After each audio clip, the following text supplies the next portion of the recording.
Each year, Microsoft Research hosts hundreds of influential speakers from around the world, including leading scientists, renowned experts in technology, book authors, and leading academics, and makes videos of these lectures freely available.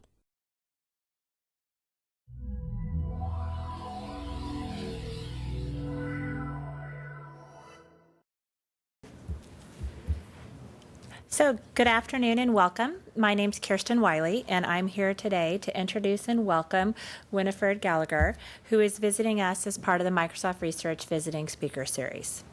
Winifred is here today to discuss her new book, Rapt, Attention in the Focused Life. Your life is the creation of what you focus on and what you don't, but what is attention exactly?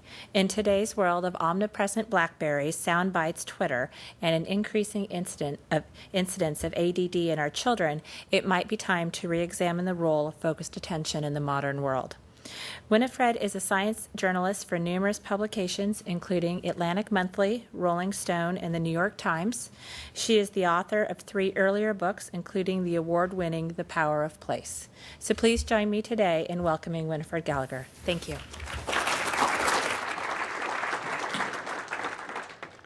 Good afternoon. Thanks for coming.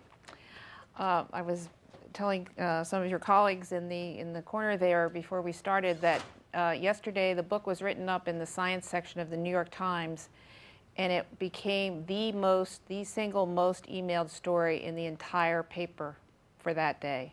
Forget Iraq, forget the economy, attention.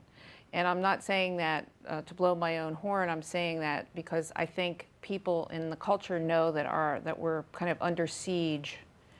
And in the same way that we're having an economic crisis brought about by taking on mortgages that we couldn't pay and running up credit card bills that we couldn't handle, we're facing a kind of an attentional crisis where we're just being bombarded by too much, and we've got to get a grip. So I'd like to talk to you a little bit about the research that I did on the book, starting with the title.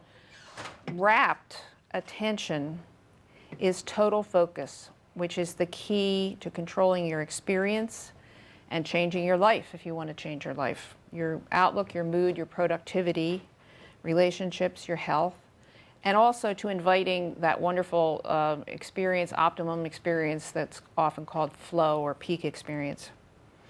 As William James, who is my personal hero, puts it, my experience is what I agree to attend to. Isn't that great? My experience is what I agree to attend to. The idea that your life is the sum of the material objects and mental subjects that you focus on is not a fanciful notion, but a physiological fact. Let's do a little experiment. Just look for a minute at the talking rain. I wonder what that is. Talking rain can in my hand. Focus on it. Look at its size, shape, color. Make some associations with it. Neuroscientists have now discovered that what went on in your brain when you focused on the can is a process of selection. Attention, the basic mechanism of attention is selection. It's an either-or process in which your brain kind of spotlights or photographs the can or the most compelling sight or sound, thought or feeling in your internal or external world, and suppresses the rest. So when you're looking at the can, you're not looking at the double doors over there. It's a one-two punch, enhancing one thing and suppressing other things. That sort of snapshot gets stuck in your kind of mental album of reality because the target that you focus on is depicted, as scientists say, depicted in your brain. So it becomes part of your world.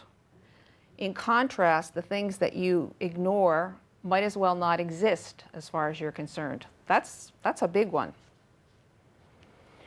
Attention's great benefit is turning what would be a vast, totally chaotic world into your small pocket version of the world.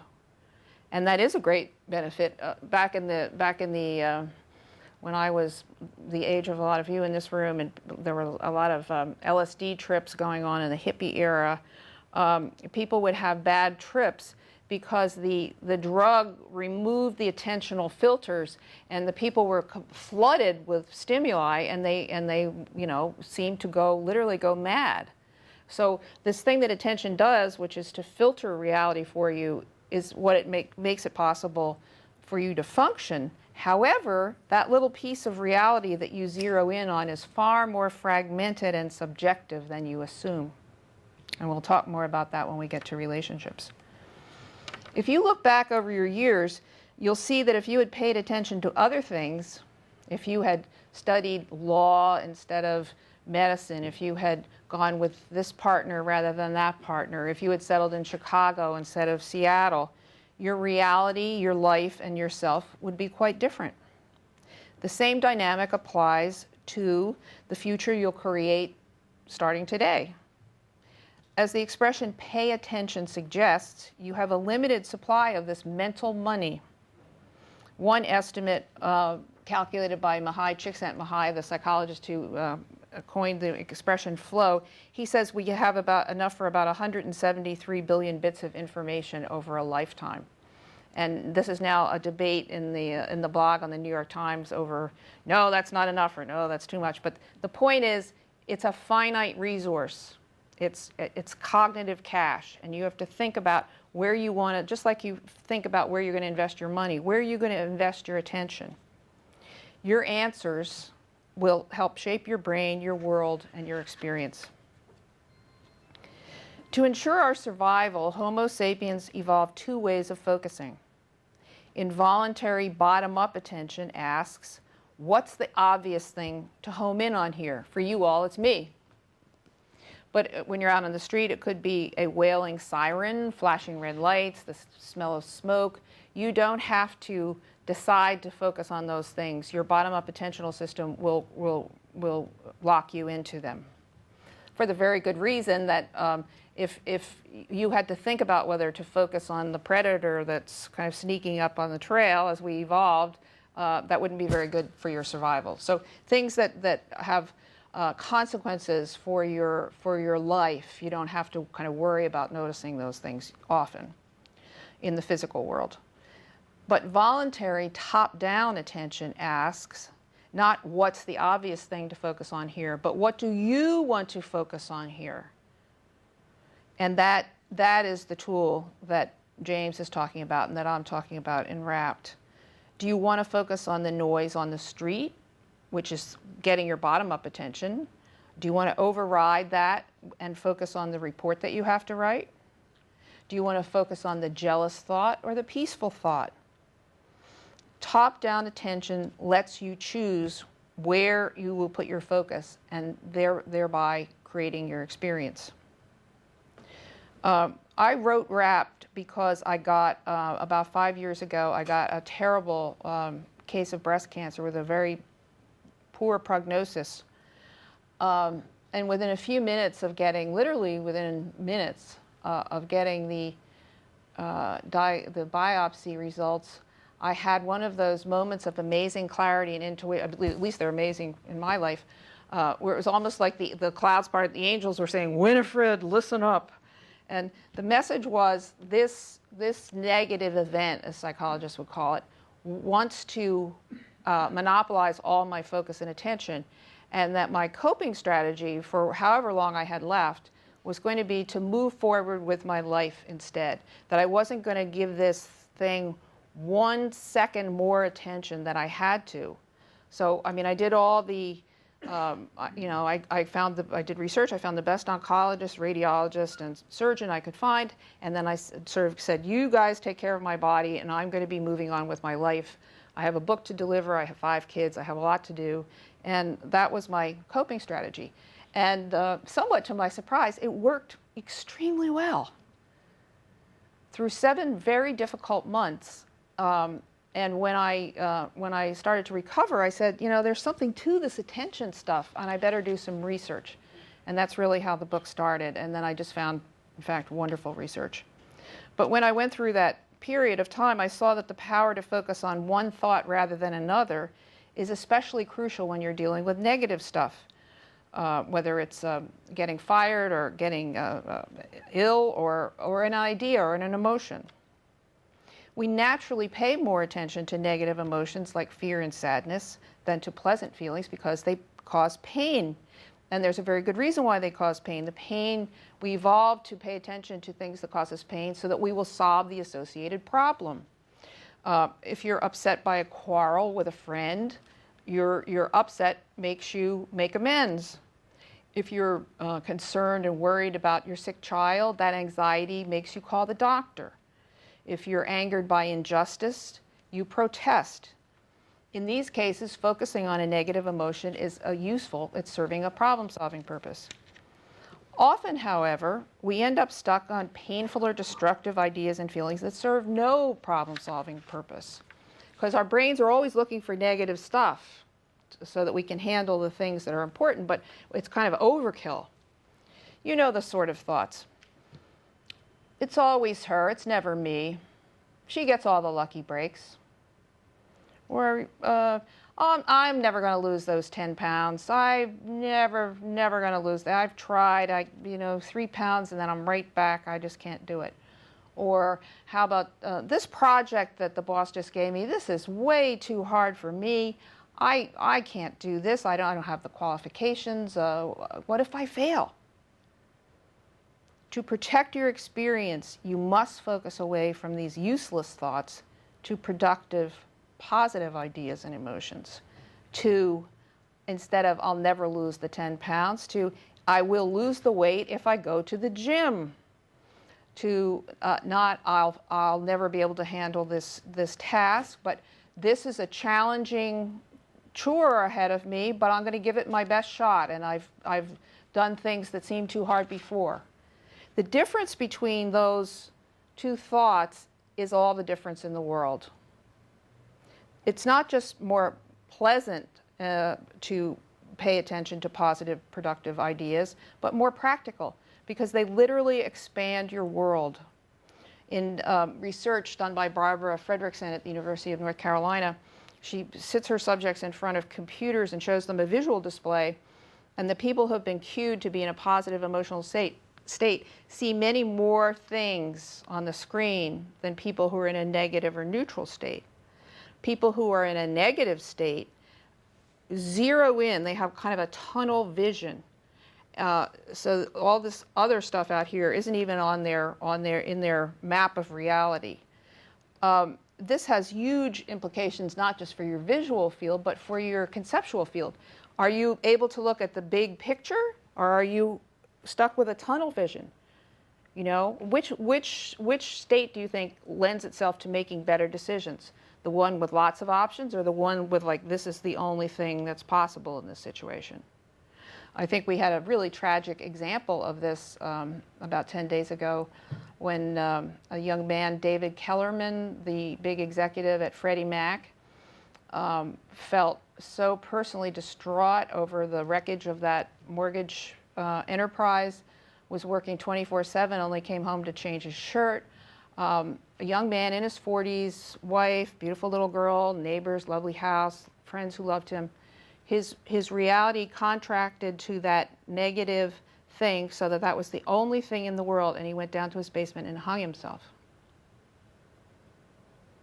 And at this time in our country, when so many people are going through such difficulty, it's so important to remember that, like, even if you have cancer, you also have people who love you. You have your old dog Shep, you have Netflix, you have your 6 o'clock martini. You know, it's so important not to let the world contract to that one negative thing. Not just because it feels better, but because you'll be doing a better job.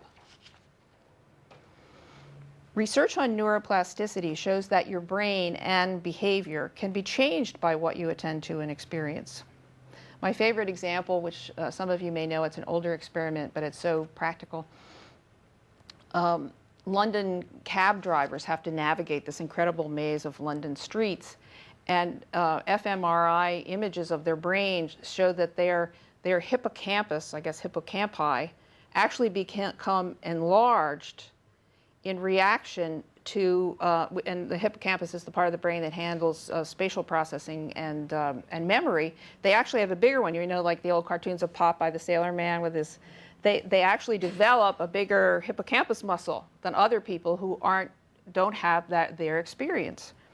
And the same thing is true in the cognitive and emotional areas of life, not just things like cab driving.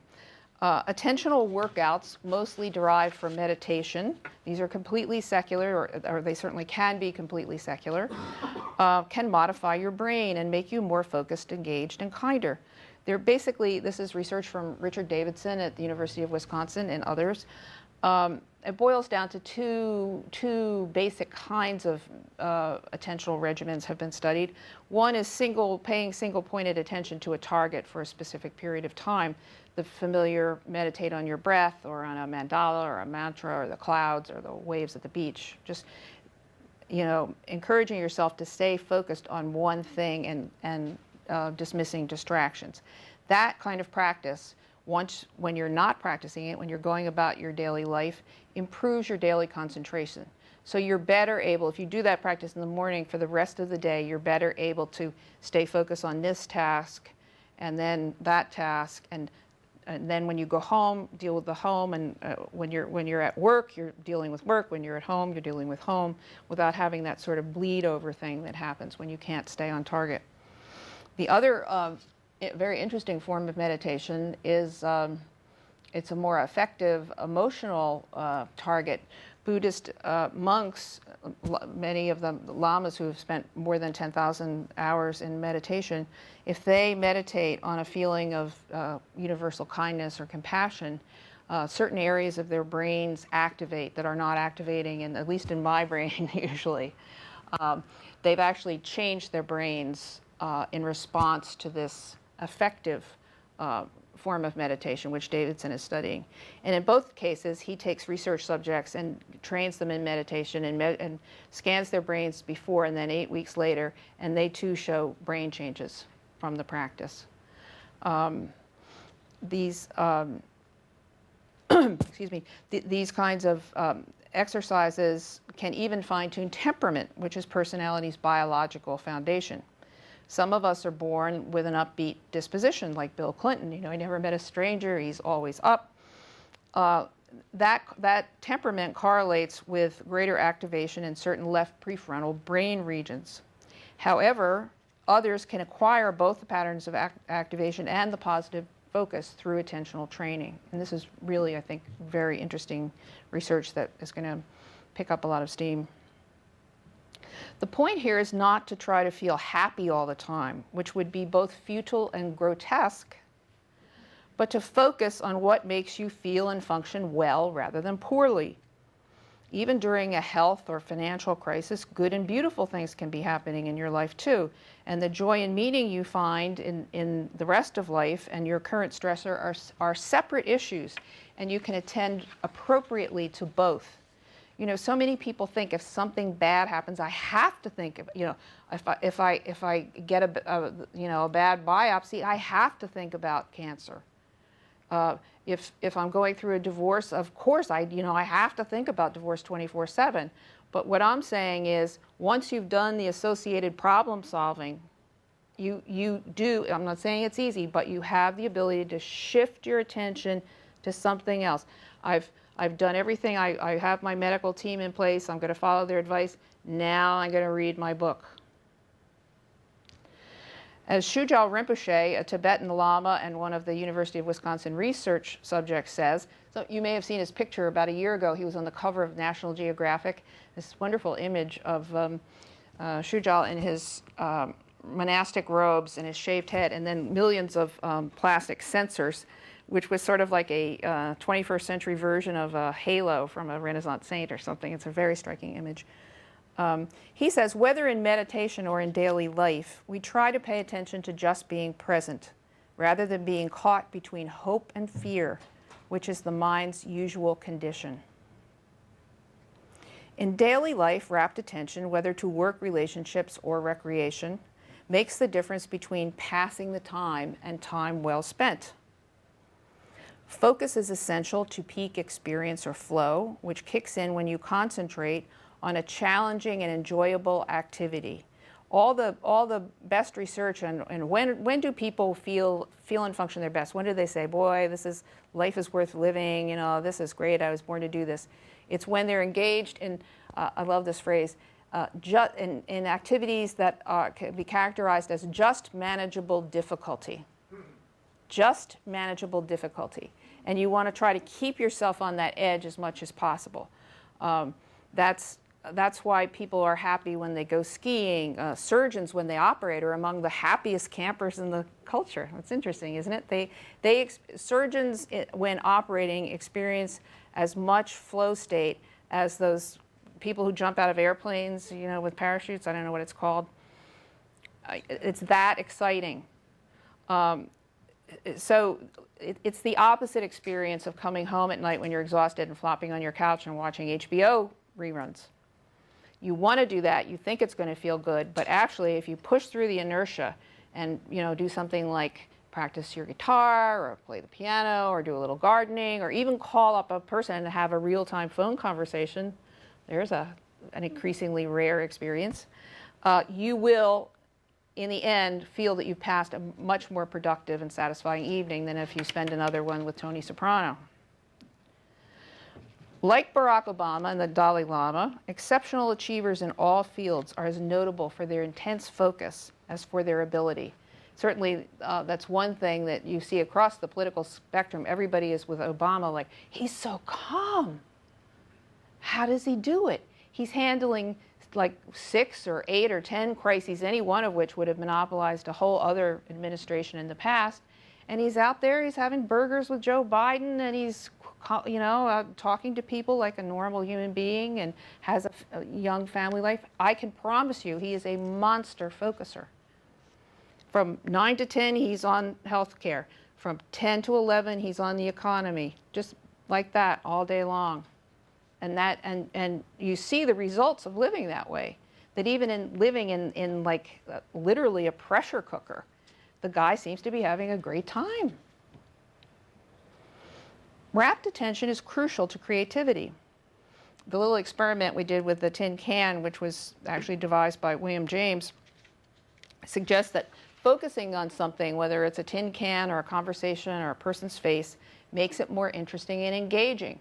Ellen Langer, creativity researcher at Harvard, said to me, even if you don't like football, if you watch for a while and you just find something, maybe you like the way the guys' butts look, was the example she gave.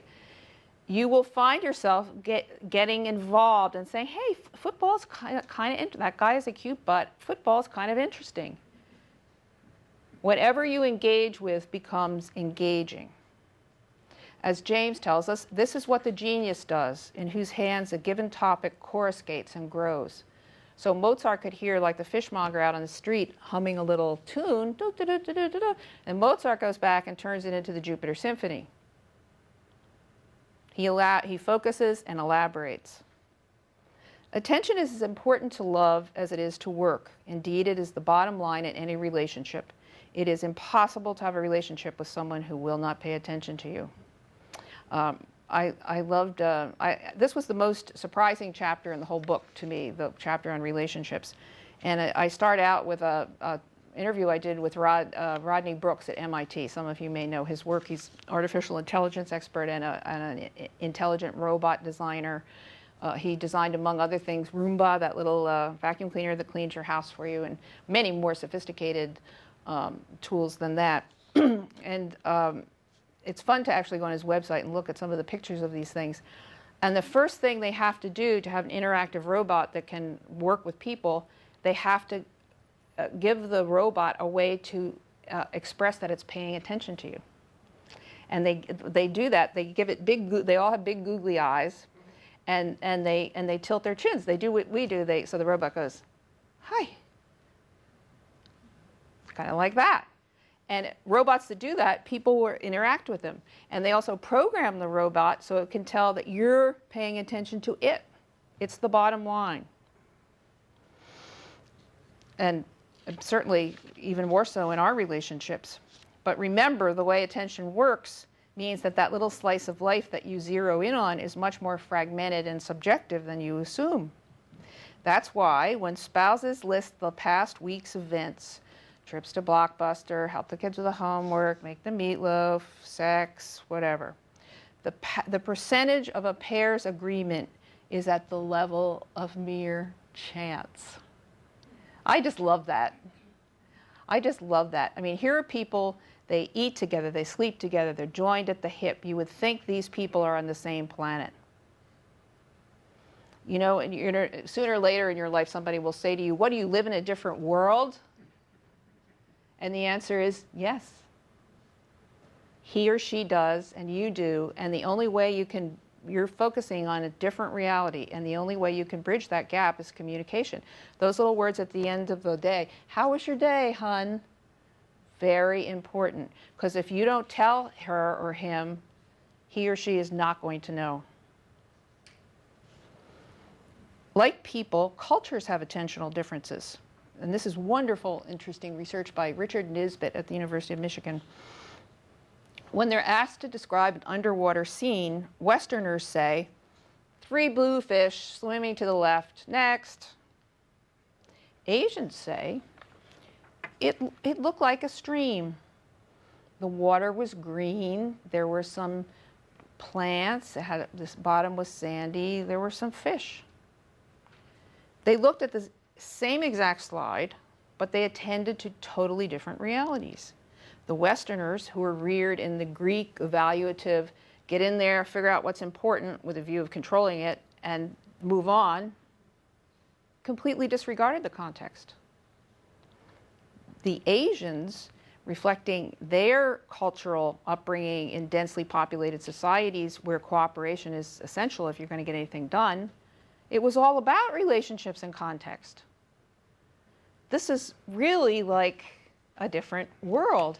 And you can see when you see those stories in the front page of the paper with the GIs sitting down with the tribal people in Afghanistan or the Iraqis, and you can just imagine like the reality check that's going on there. You know, with the American guys saying, well, we're going to drill you a well and build you a school, and now we're going to get out of here. It's 10:45, and the Iraqis and the Afghanis are saying, what about the tea? You know, who are you? Do you tell me about your family? All the context is missing. It's not that either way is right or wrong. I mean, the Greek evaluative way of looking at the world gave us science, but they are different, and we need to keep those differences in mind if we're going to get along better than we do. Everyone has occasional attentional problems, some of which are normal. All minds wander, perhaps 20% of the time. And that's a good thing, because sometimes it's when your mind is wandering that you get that great, little light bulb goes off. Einstein didn't figure out E equals mc squared when he was hunkered over his desk. He was walking across a yard at Princeton. Merely by focusing on something, a new car, a pink slip, you exaggerate its importance. And no matter how great or terrible it is, you'll soon get used to it. The great American Israeli psychologist Daniel Kahneman, who I interviewed in the book, got the Nobel Prize in Economics in 2003 for figuring that out. He said, I'll give you my fortune cookie maxim. Nothing is as important as you think it is when you're thinking about it. Isn't that great? I wish I could open a fortune cookie that said that every day to remind me. I think it's such a great insight. We focus on our thoughts about our experience. Vacationing in foreign places is mind expanding and educational, rather than the experience itself. God, I'd love to go to that same little cabin on Cape Cod. But we will very often make decisions based on the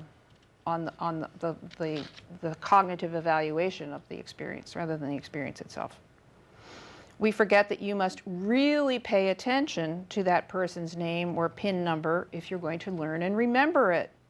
Duh, that sounds so obvious, but boy, how many times have I talked to somebody at a party for 20 minutes and then my husband will say, oh, who was that person? And I'll go, I don't know.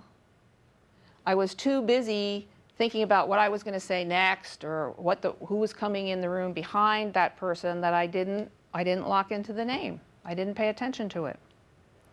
If you don't pay attention to something, you will not learn and remember it, at least not well. When you need to focus, avoid interruptions, because rebooting your brain takes up to 20 minutes. And I understand this research was done by some of your colleagues here at Microsoft. Work for about 90 minutes, then do something else. So instead of, if you're working on something important, turn off your machines for 90 minutes, focus, then turn the machines on, then return your emails and return your phone calls. Have a cup of coffee. It is an attention enhancer. It works. If you're having trouble staying on the target, refocus on it in a slightly different way and try to notice new things about it.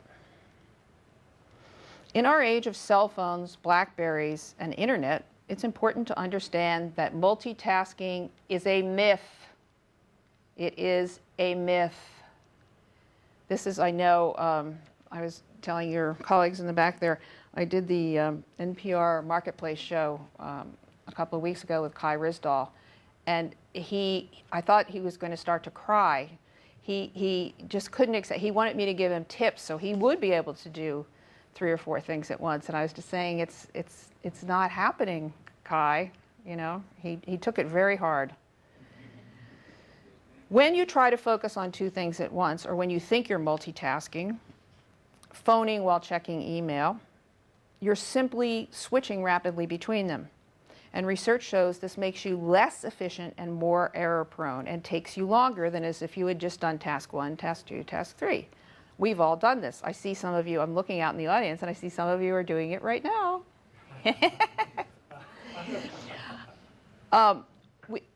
Here's a classic multitasking error, and of course it can be writ much larger and more serious circumstances. It's the end of the day, and you're going through you're deleting emails, and you're returning phone calls, and someone picks up and says, hello, and you go, who is this? You forget who you called because you were doing your email. Or, my personal favorite, you're on the phone listening to the Muzak, trying to make an air reservation or something, and you're answering an email, and you hit reply instead of forward and send that really bitchy little remark to the last person in the world that you wanted to receive it.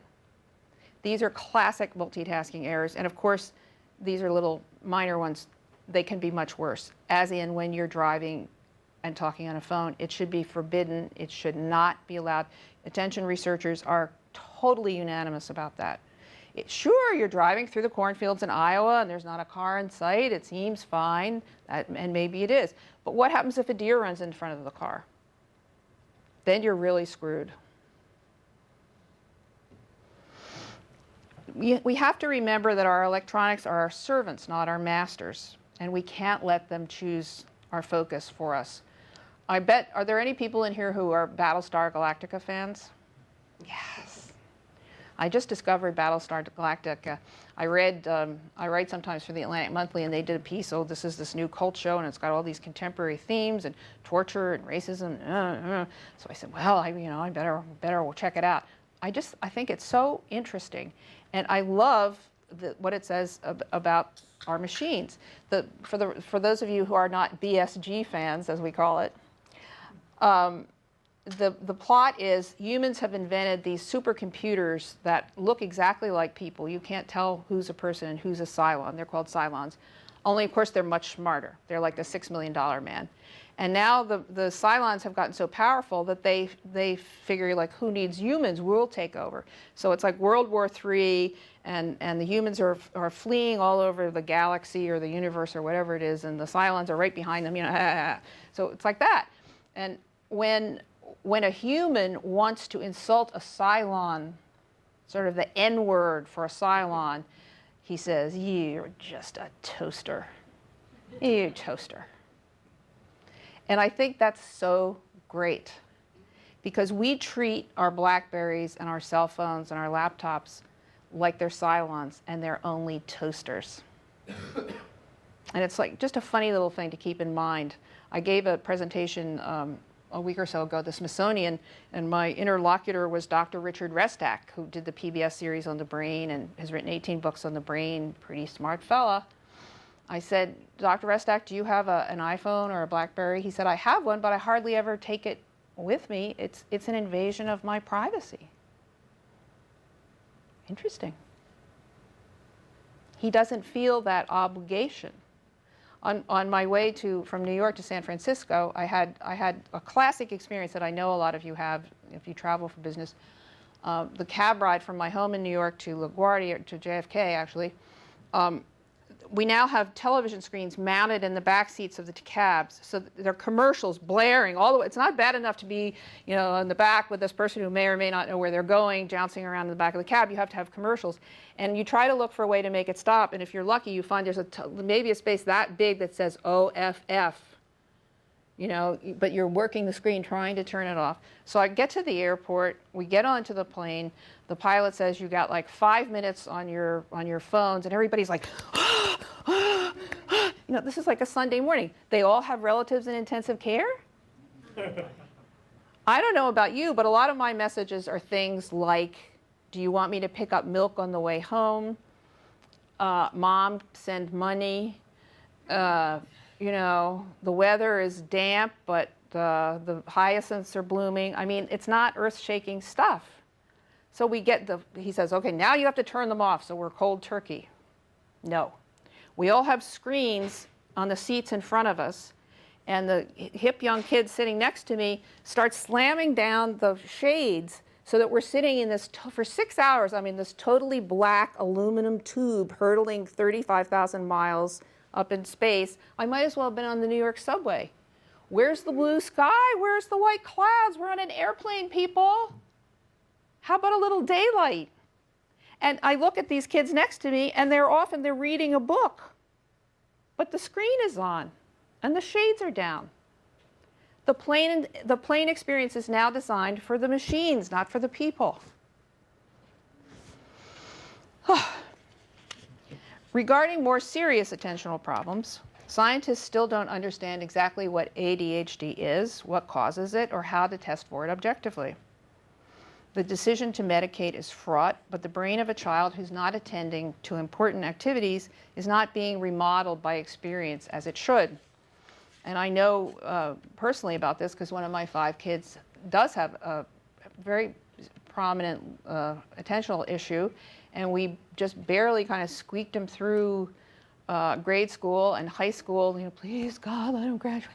He actually got himself into college, and he now has a 3.5 average.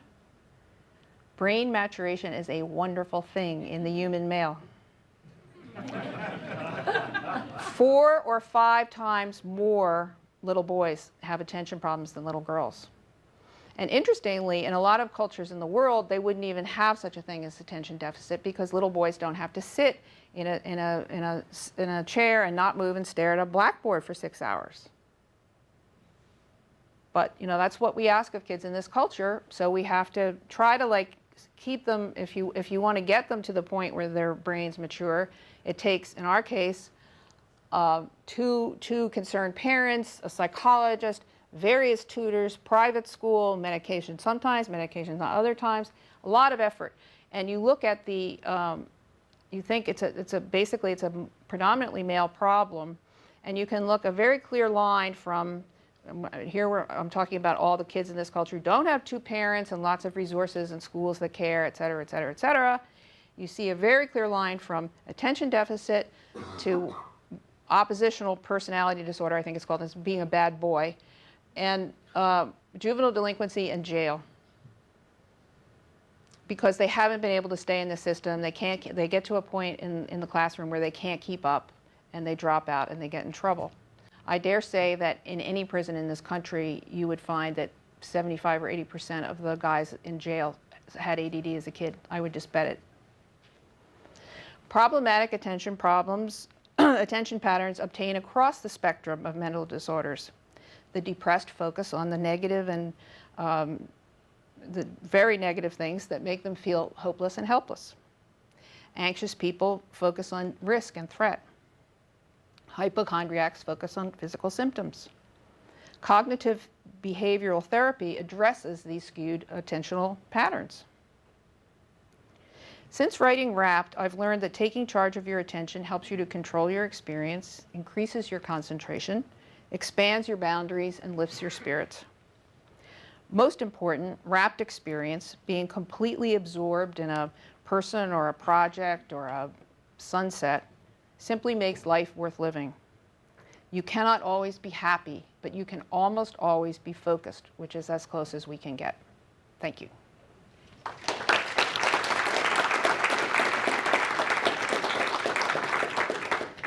So now we'll open up for questions. Does anyone have a question?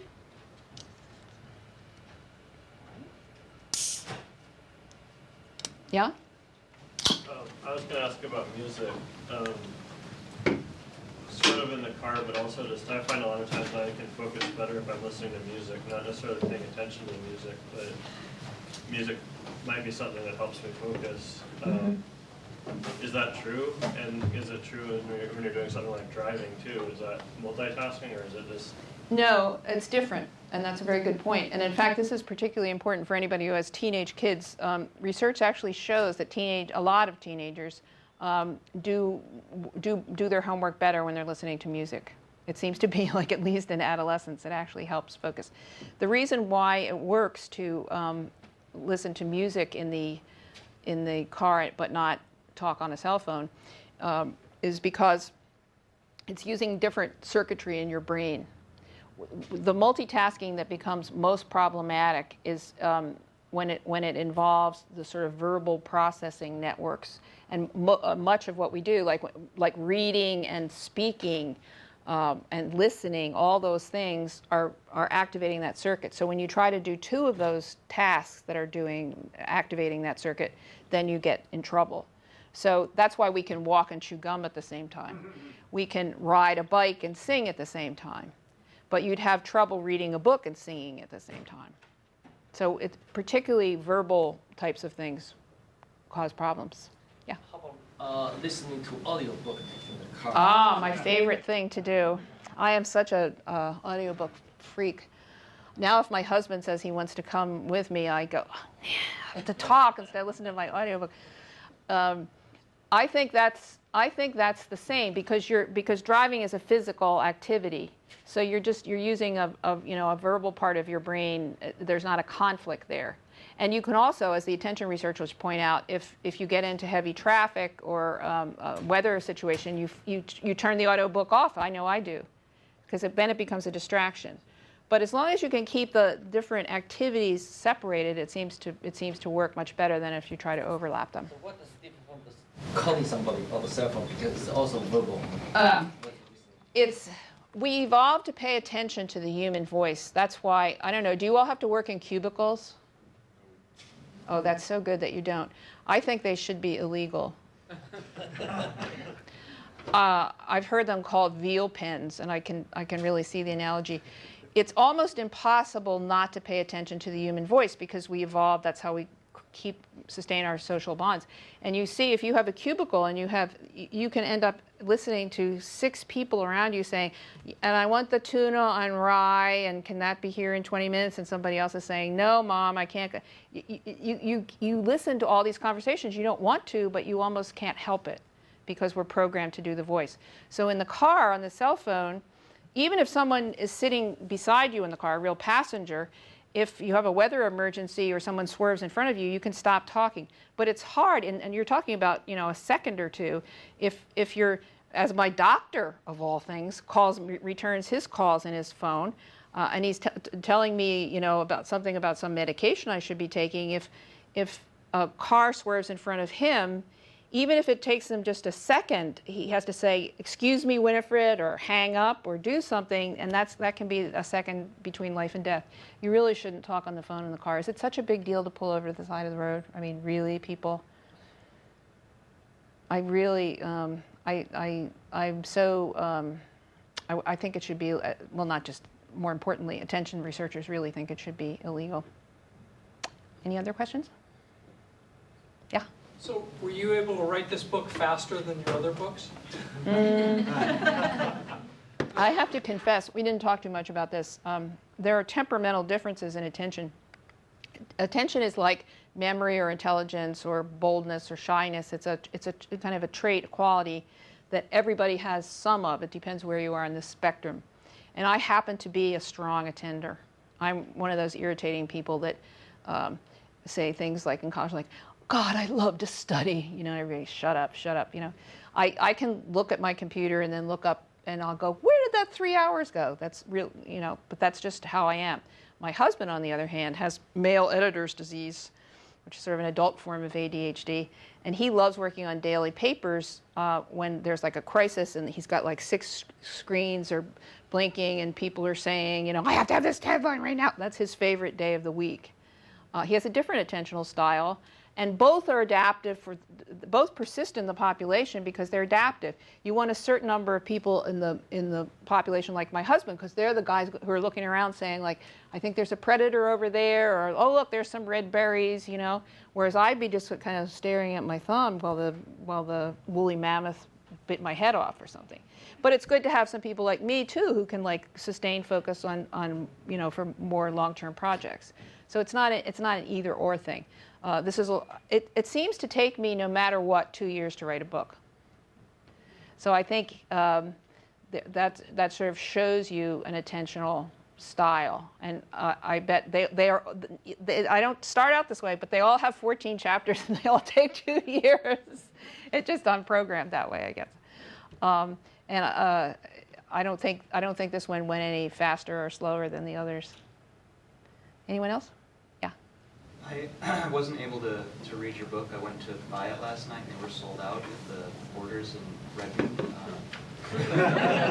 But I'm curious if you talk in your book about how to pay attention, because it's one thing to sort of be sold on the view that you're presenting here, but it's another thing to be able to do it, because you can ask somebody to pay attention to something, but that doesn't mean that they actually know how to stay attentive, right? That's a good point. In fact, Ellen Langer, who I think I mentioned earlier, she's a psychologist at Harvard University, and she's done a lot of research on mindfulness, and very interesting woman. She was working on creativity now. She says she's done all these surveys with students and teachers in public and private schools, and if you ask both the students and the teachers, what does it mean when the teacher says pay attention, they essentially say, hold the object still and fixate on it. You know, it can be a cognitive object. But what actually she says, how she defines true attention, which she calls mindful attention, is very different from that. It's Jamesian. William James did this wonderful experiment where he said, you can all do this, it's kind of cool. You make a dot on a piece of paper and see how long you can focus on it. Then go back to it. You'll find that it'll be, you know, a couple of seconds at most. Your mind will wander because it's so boring. Then go back to the dot and start making associations with it. Notice, like, is it a big dot, a little dot, a pale gray dot, a dark gray dot? Is it yin to the paper's yang? Is it the individual lost in society? Is it, you know, just elaborate. You'll find that you can pay attention to it for a really long time. And that's what Ellen Langer defines as truly paying attention. Not that static, you know, hold it frozen thing, but looking at something and really thinking about it, and kind of like a diamond, turning it so that you can see the different facets. That's a very good question. Thank you. Are there any other questions? Okay. Okay. Thank you. Thanks so much. You're a great audience.